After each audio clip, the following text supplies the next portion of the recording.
محمد علی مرزا اپنے کئی بیانات اور لیکچرز میں یہ جملہ بار بار دہراتا ہے اور کہتا ہے جی مولوی اور علماء یہ کہتے ہیں ڈائریکٹ قرآن نہ پڑھو گمراہ ہو جاؤ گے۔ یہ لوگ جو ہے نا، یہ علماء لوگوں کو قرآن سے روکتے ہیں، قرآن کے دشمن ہیں، یہ لوگوں کو قرآن پڑھنے سے روکتے ہیں اور قرآن سے دور کرتے ہیں۔ بھائی جہاں تک تعلق ہے علماء کا لوگوں کو قرآن پڑھنے سے روکنے کا یا قرآن سے دور کرنے کا، تو یہ تو بات بالکل بہتان ہے۔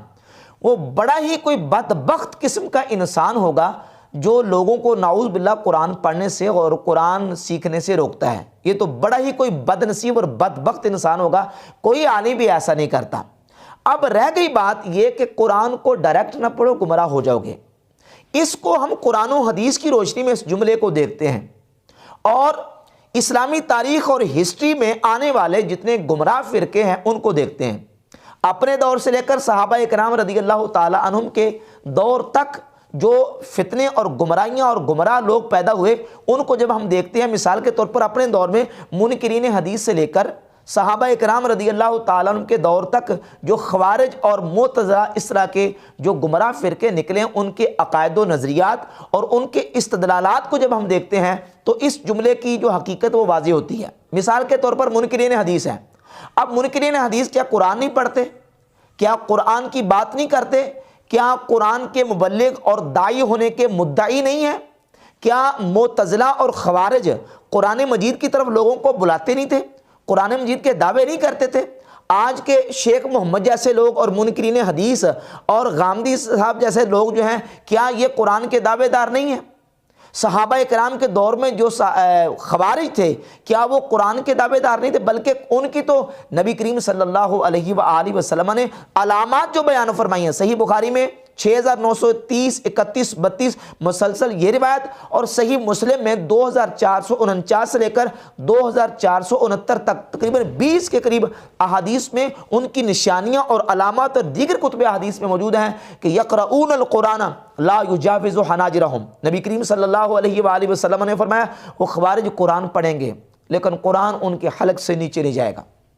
یتلون کتاب اللہ رتبا، صحیح مسلم 2453 نمبر حدیث، فرمایا کہ قرآن کو بڑا مزے سے پڑھیں گے۔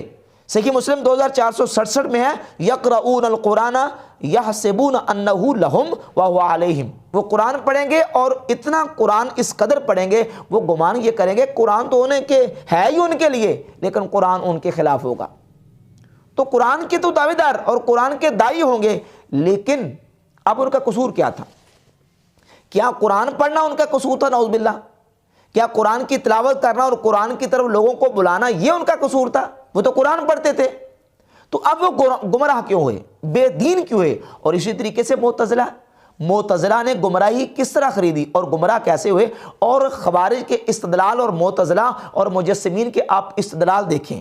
مثال کے طور پر جب سیدنا مولا علی مرتضیٰ شیر خدا کرم اللہ تعالیٰ وجہ الکریم کی ذات اقدس پر خوارج نے شرک کا فتویٰ لگایا، حدیث کی معتبر اور مستند کتابوں میں یہ روایات اور احادیث موجود ہیں کہ خوارج نے جب مولا علی رضی اللہ تعالی عنہ کو نعوذ باللہ مشرک کہا، مصنف عبدالرزاق میں اور اس کا السنن الکبریٰ للبیہقی میں، السنن الکبریٰ للنسائی میں، اور امام نسائی کی جو کتاب ہے خصائص علی اس میں حدیث نمبر 185 اور مسند احمد بن حنبل میں روایت موجود ہے۔ خارجی قرآن مجید کی سورۃ الانعام کی آیت نمبر 57 اور سورہ یوسف کی آیت نمبر 40 پڑھتے تھے، ان الحکم الا للہ، کہ اللہ قرآن میں فرماتا ہے کہ اللہ کے علاوہ کوئی حاکم نہیں۔ تو اے علی آپ نے بندوں کو حاکم بنا کے شرک کیا ہے، لہذا آپ مشرک ہو گئے۔ قرآن سے استدلال کرتے تھے لیکن ان کا استدلال کرنا درست نہ تھا، باطل تھا۔ ڈائریکٹ قرآن پڑھ کے اور ڈائریکٹ قرآن سے استدلال کرتے تھے۔ اور جب سیدنا عبداللہ ابن عباس رضی اللہ تعالی عنہ ان کے پاس گئے اور ان سے کہا کہ تم مولا علی کو مشرک کیوں کہتے ہو، تو وہ کہنے لگے کہ ہم اس لیے کہتے ہیں کہ انہوں نے حاکم بنایا اور اللہ کے علاوہ تو کوئی حاکم نہیں ہے۔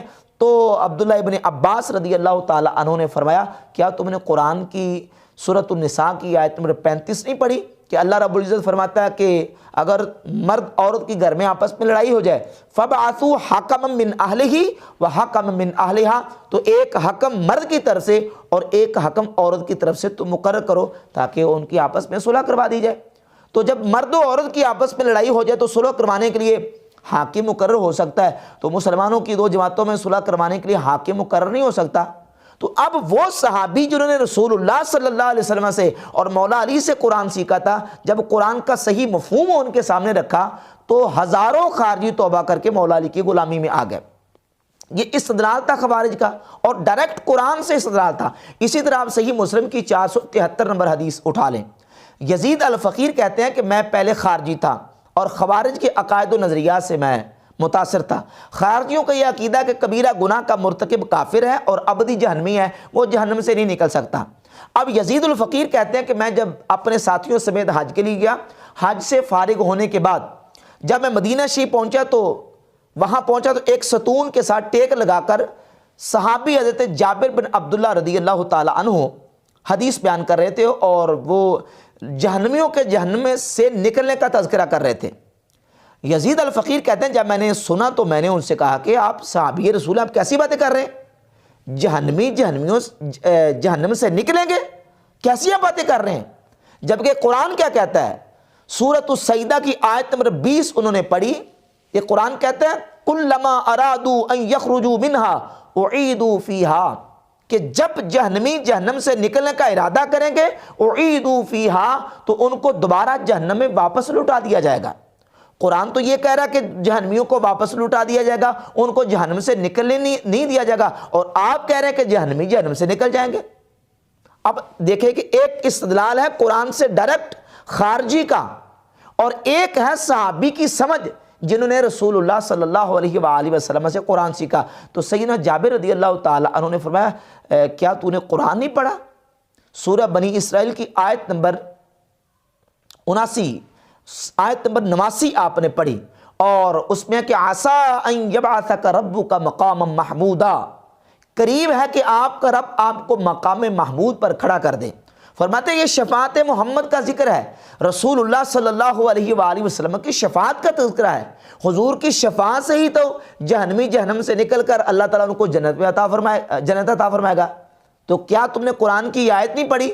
تو یزید الفقیر کہتے ہیں کہ جابر بن عبداللہ رضی اللہ تعالیٰ عنہ کے سمجھانے سے ہمارے ساتھ جتنے خارجی گئے ہوئے تھے سوائے ایک خارجی کے باقی سارے کے سارے خارجی توبہ کر گئے۔ اب آپ اندازہ کریں استدلال خارجیوں کا قرآن سے تھا۔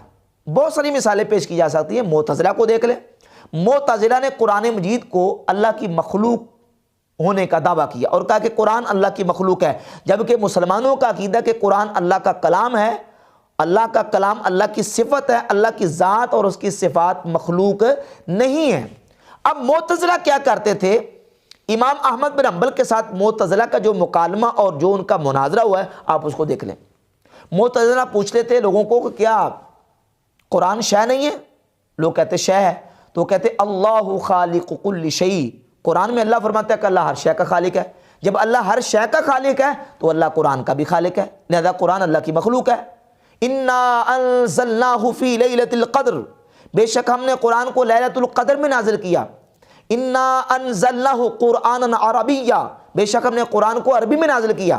تو اب قرآن میں تو اللہ خود فرما رہا ہے کہ ہم نے قرآن کو نازل کیا، لیلۃ القدر میں نازل کیا، رمضان میں نازل کیا، عربی میں نازل کیا۔ تو جس کو رب نے نازل کیا وہ رب کی مخلوق ہی تو ہے، لہذا قرآن اللہ کی مخلوق ہے۔ اب استدلال دیکھیں ان کا، استدلال ان کا قرآن سے تھا لیکن ڈائریکٹ تھا، جو قرآن کی صحیح تشریح اور تفسیر اور مفہوم ہے اس سے ہٹ کر تھا۔ اپنے رائے کو وہ قرآن میں دخل دیتے تھے، اور رسول اللہ صلی اللہ علیہ وآلہ وسلم کی حدیث ہے، امام ترمذی رحمۃ اللہ جامع ترمذی میں 2950 نمبر حدیث لے کے، اور اس حدیث کو امام ترمذی نے حسن صحیح کہا۔ رسول اللہ صلی اللہ علیہ وآلہ وسلم نے فرمایا من قال فی القرآن بغیر علم، جس نے قرآن میں بغیر علم کے بات کی فلیتبوأ مقعدہ من النار، اس نے اپنا ٹھکانہ جہنم میں بنا لیا۔ پس وہ اپنا ٹھکانہ جہنم میں بنا لے جو بغیر علم کے قرآن میں بات کرتا ہے۔ تو اب وہ یہی کرتے تھے، اپنی رائے سے قرآن مجید فرقان حمید میں وہ بات کرتے تھے اور گمراہ ہوئے۔ اور یہ ہے ڈائریکٹ کا معنی۔ اگر ڈائریکٹ کا معنی یہ ہے کہ ڈائریکٹ قرآن نہ پڑھو گمراہ ہو جاؤ گے، تو یہ ہوئے ہیں لوگ، خوارج ہوئے، معتزلہ ہوئے اور مجسمین ہوئے۔ مجسمین کا استدلال کیا تھا؟ مجسمین یہ کہتے تھے کہ قرآن میں جگہ جگہ پہ اللہ رب العزت نے قرآن میں بیان کیا ہے کہ مثال کے طور پر اینما تولوا فثم وجہ اللہ، اب اس کا ظاہری معنی یہ کرتے تھے کہ تم جدھر بھی پھرو گے تو ادھر اللہ ہی کا چہرہ ہے، ید اللہ فوق ایدیہم، ان کے ہاتھوں پر اللہ کا ہاتھ ہے، اللہ کا ہاتھ بھی ثابت ہو گیا، اللہ کا چہرہ بھی ثابت ہو گیا۔ یوم یکشف عن ساق، جس دن پنڈلی کو جو ہے نا وہ کھولا جائے گا تو کہتے ہیں اس سے ثابت ہو گیا اللہ کی پنڈلی بھی ہے۔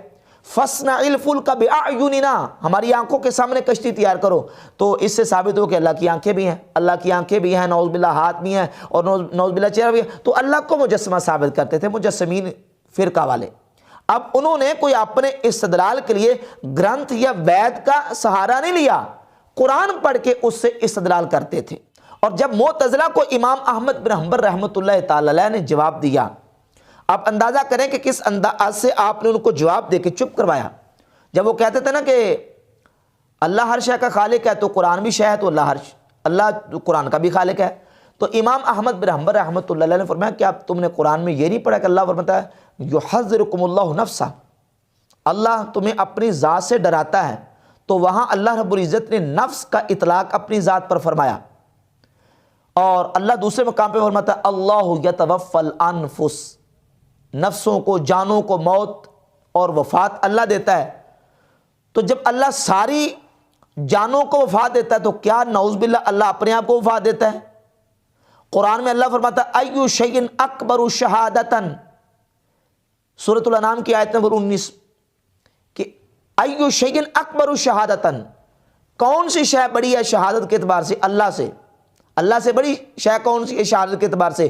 تو یہاں جمہور علماء کے نزدیک شے کا اطلاق اللہ کی ذات پہ ہوا، اور اللہ خالق کل شیء، کیا نعوذ باللہ تعالیٰ یہاں جو ہے وہ اللہ اپنی ذات کا بھی خالق ہے؟